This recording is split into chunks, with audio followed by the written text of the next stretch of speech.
जय सिया राम प्रेमी भक्तों संसार में सबसे सुखी व्यक्ति कौन है। इस संदर्भ में आपको स्पष्ट जानकारी देने के लिए मैं आपको महाभारत का एक प्रसंग सुनाऊंगा, जिसे आप ध्यानपूर्वक सुनिए। बड़ा ही आनंद आएगा और बड़ा ही सहज सवाल और सहज जवाब होगा उसका, तो आप ध्यानपूर्वक सुनिए। महाभारत का ये एक प्रसंग है कि एक बार पांडव वन में घूमते हुए, मन में भटकते भटकते जब उन्हें प्यास लगती है तो ज़्यादा थकावट के कारण एक स्थान पर बैठ जाता है। फिर युधिष्ठिर जी अपने भाइयों से पूछते हैं कि आसपास में अगर कोई जल हो, कोई स्थान पर जल हो तो आप जाओ ढूंढ के लाओ।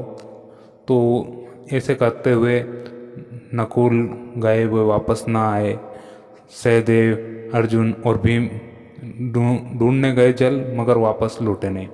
तो युधिष्ठिर जी चिंता करने लग गए कि मेरे भाई अभी तक आए नहीं जल लेके। तो इस चिंता को लेके वो उन्हें खोजने चले गए। तो दूर एक उनको सरोवर दिखाई दिया और उन थोड़ा नज़दीक पहुँचे तो उनके चारों भाई वहाँ मृत अवस्था में पड़े हुए थे। तो उन्होंने चिंता जताई कि मेरे इतने बलिष्ठ भाइयों को, इतने शूरवीर भाई, ये कैसे मृत हो गए। अगर आखिर कारण क्या है, इनको कोई मार नहीं सकता, फिर भी ये ना तो इनके शरीर पे किसी प्रकार का घाव है, ना ही तो कोई चोट का निशान है, फिर भी ये मृत कैसे हैं। तो उन्होंने धैर्य नहीं खोया उस समय और वो पानी पीने के लिए उस सरोवर में जाने लगे।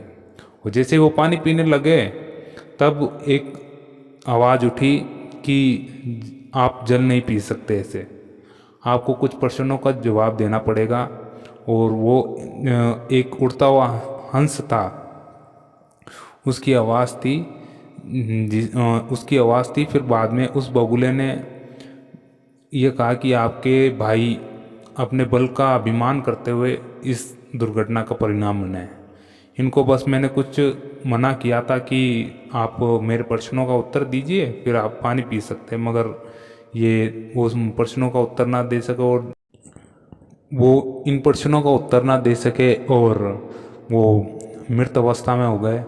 तो युधिष्ठिर जी ने कहा कि एक बगुला मेरे इन चारों बलवान भाइयों को, इन शूरवीरों को मार सकता है, ये हो ही नहीं सकता। तो उस बगुले ने यक्ष का रूप धारण किया और फिर युधिष्ठिर जी से वो सवाल करने लगे कि महाराज, ये आप उन 5 सवाल करते हैं, जिनमें से एक सवाल का जवाब वो बड़ा ही सुंदर देते कि ऐसा बताइए कि इस संसार में सबसे ज़्यादा सुखी कौन है।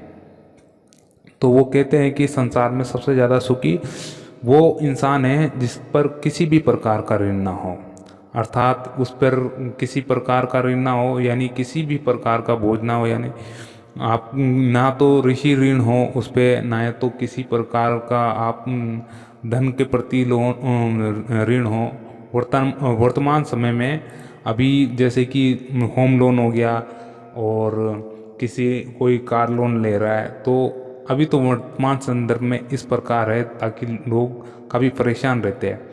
उस संदर्भ में युधिष्ठिर जी ने यही बताया कि किसी भी व्यक्ति पर किसी भी प्रकार का ऋण बोल रहे हैं, यानी आप ना तो आप पर किसी पर लांछन लगाने का ऋण आए, यानी आप पर कोई ये ना कह सके कि आपका ईमान आपके ईमान में कुछ गड़बड़ है या फिर आप भ्रष्टाचार है, बेईमान है, ऐसा भी ऋण कहा गया है इसमें। तो भक्तों, ये कहानी उसी इंसान से जुड़ी हुई है जो आप अपने आप में तुलना कर सकते हैं कि आप पर किस प्रकार का वर्तमान में ऋण है।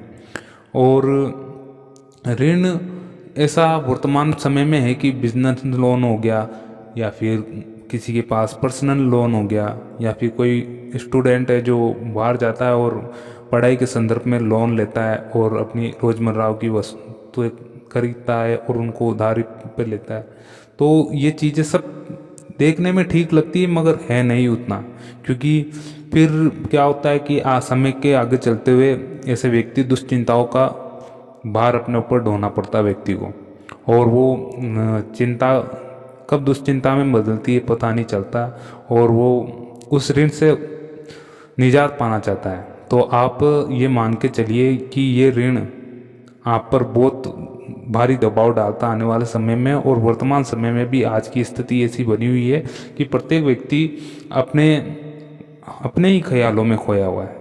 वो बात अलग है कि कोई व्यक्ति एक मस्त जिंदगी में जी रहा है, अपने सुख में ही है, अलग ही सुख में है, मगर ये ऋण आप पर बहुत ही दुखदाई होता है। जो आपका मानसिक ऋण है ये बहुत ही दुखदाई होता है। इसलिए मेरा भी इतना कहना है कि वर्तमान परिप्रेक्ष्य में आप ऐसी चीज़ों पर ज़्यादा लगाव ना दें जो आपको ज़्यादा सुख ना दे सके, अर्थात आपके लिए ज़्यादा समय तक स्थायी ना रहे।